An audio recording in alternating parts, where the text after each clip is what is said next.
अच्छा भैया कैसे निकालेगो बाहर? बोले मैंने अपनी काली कमली यहाँ में डाल दी है, आप बाकू पकड़ करके ऊपर चढ़ जाओ, मैं खींच लूंगो। सूरदास जी बोले हाँ भैया कितकू है? बोले इतकू है। सूरदास जी गए, जैसे ही ठाकुर जी को पटका पकड़ो, पटका में से आ रही इत्र की सुगंधी, और ये इत्र की सुगंधी वही थी जो आज श्रृंगार के दर्शन के समय गोसाई जी ने इत्र प्रदान किया, तो वही इत्र है। सूरदास जी मनी मन प्रफुल्लित है गए, बोले ओहो ये तो निश्चित ही श्याम सुंदर पधारे। जैसे ही सूरदास जी ऊपर चढ़ने लगे, अकेले कन्हैया पे खींचे नहीं, नेक से कन्हैया। ठाकुर जी बोले खड़े खड़े देख रही हो, सब हमते करवा रही हो, आओ न खींचो मुझको। सूरदास जी को ठाकुर जी खींच रहे हैं, ठाकुर जी की कमर पकड़ के किशोरी जी खींच रही है। बस यही तो चाहिए किशोरी जी को, कैसे कृपा होनी चाहिए। और जैसे ही खींच करके ऊपर लाए, सूरदास बोलो बेटा आज मत चूक जाइयो, बहुत वर्षन से चूक रहो तू, आज मत चूक जाइयो, पकड़ लियो। दोनों आए, जैसे ही बाहर निकले सूरदास जी ने ऐसी स्वयं को ठोकर लगाई कि ठोकर लगाते गिरे। ठाकुर जी तो हट गए, पीछे खड़ी किशोरी जी के दोनों चरण सूरदास जी के हाथ में आ गए। और जैसे ही हाथ में चरण आए, सूरदास जी ने कस करके पकड़ लिए।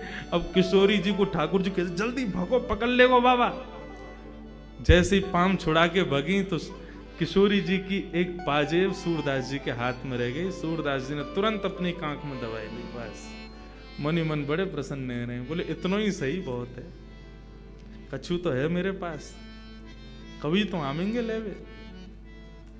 जैसे ही दौड़े दोनों, किशोरी जी चली, श्याम सुंदर मुंह को ऐसा लगे मेरी एक पाजेब की आवाज ना आ रही।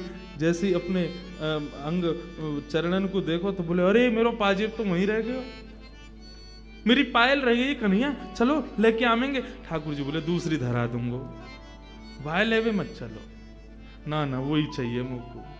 अरे वो साधारण ना है, मेरी सखी सहचरीन ने कैसी मिन्नत करके कैसी मेहनत करवा करके बनवाई, और मुझको बहुत प्रिय, वही चाहिए मुझको।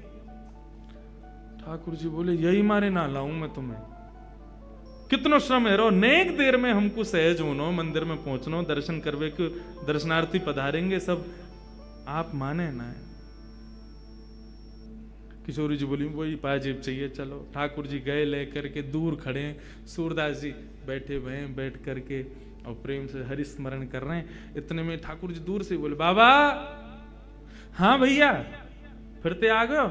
बोले हाँ बाबा, वो मैं यहाँ हमारे आयो कि मेरे संग में मेरी एक सखी और ही, बाकी एक पाजेब रह गई है, वो आपने धर ली है बाबा, बाकू दे दो।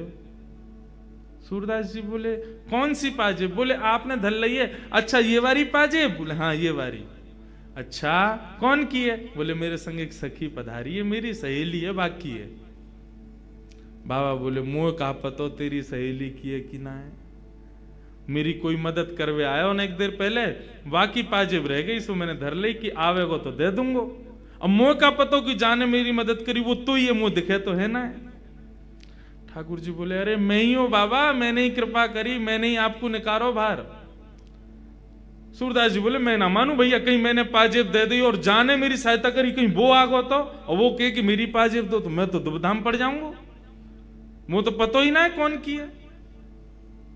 बोले बाबा सब छोड़ो, यूं बताओ कैसे दोगे?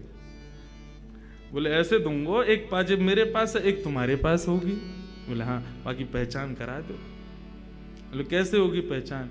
बोले लाओ मेरे घुटने पे जा, पाम में पाजेब है, वह पाम को धरो, मैं अपने हाथन से स्पर्श करके वह को अनुभव कर लूंगा, जैसे अनुभव हो जाएगा दूसरी पाजेब दे दूंगा। श्याम सुंदर बोले नहीं किशोरी जी ये नहीं करना है। किशोरी जी बोले चुप रहो, तुम जा रही हो। किशोरी जी आगे आगे बढ़ती जा रही हैं, अपनो पाम धरवे जा रही है सूरदास जी के सुंदर अंग पे। लेकिन ठाकुर जी बार बार रोके, किशोरी जी मत जाओ, बाबा पकड़ ले को। बोले आज पकड़न दो या को।